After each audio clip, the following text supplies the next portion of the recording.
So now we're at our final stop, the mausoleum of Judy. Yeah, I know, it sounds like Judy. The third Ming Emperor. He's the one that moved the capital from Nanjing to Beijing because of the feng shui of having the mountains on either side.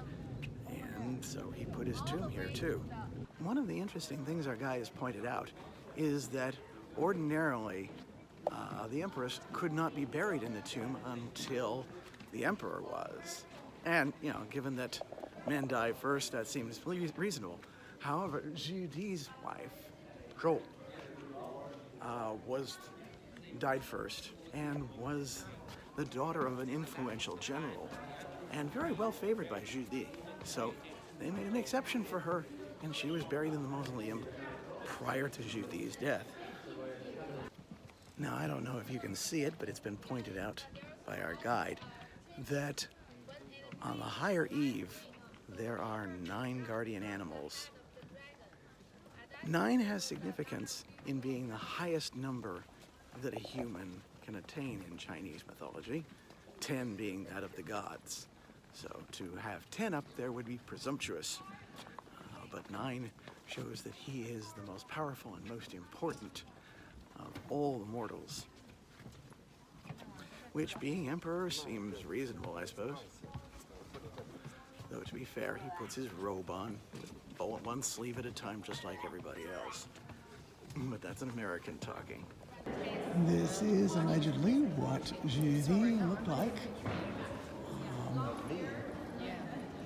Whether you could call him handsome or not is debatable, but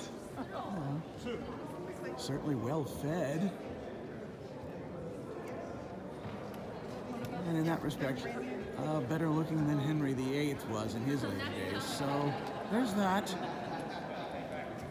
The wooden pillars of the mausoleum are made entirely out of a single trunk of a wood found in Sichuan, Yunnan, Zhejiang provinces and floated up here through flooded rivers. These are the original wooden logs holding this thing up, which explains why they're encased in plexiglass so that we tourists can't touch the wood.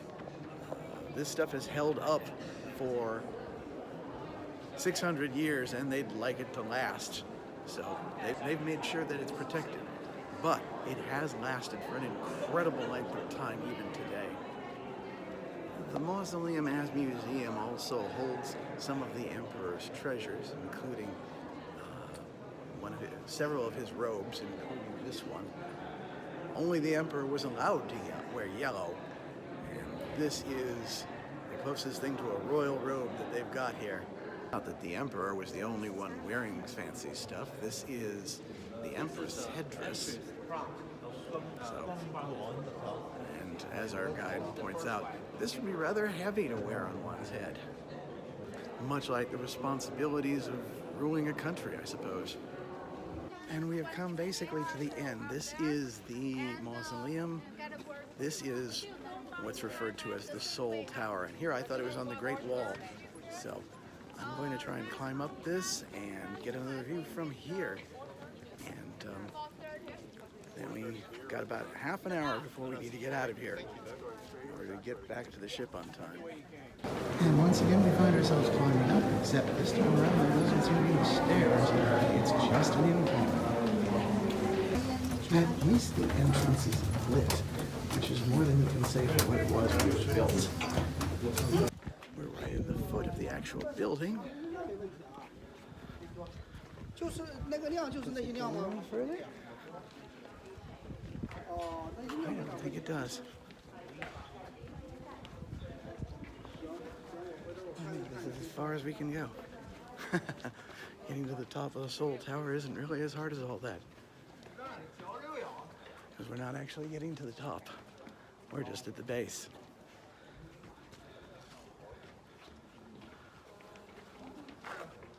Still, we get a good view of the rest of the complex.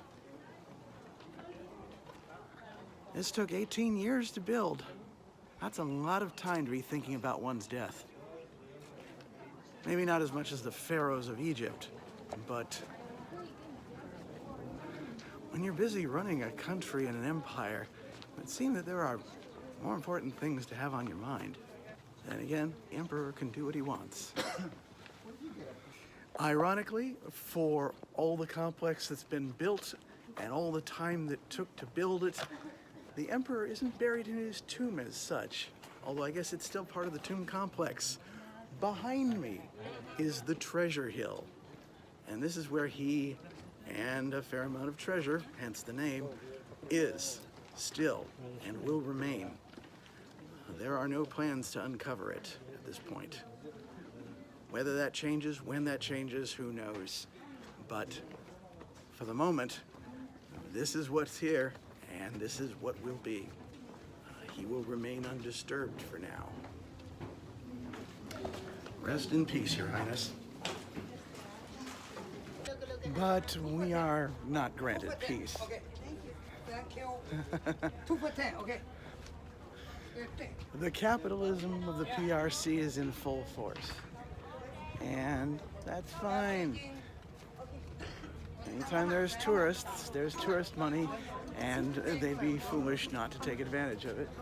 But at the same time, again, it's colorful, it's attractive, and it's eye-catching, but it doesn't work on me very much, I'm afraid. Especially since I don't have cash, or at least local cash, and I doubt these places are going to accept credit cards. And in any event, I don't have that kind of time. I've got to find the bus. Lovely time in Beijing. Not enough to cover the things we were at. Too much time on the bus. But, you know, that's how long it takes to get there. And how long it takes to get back. That's the way it goes. Oh, this is the wrong one.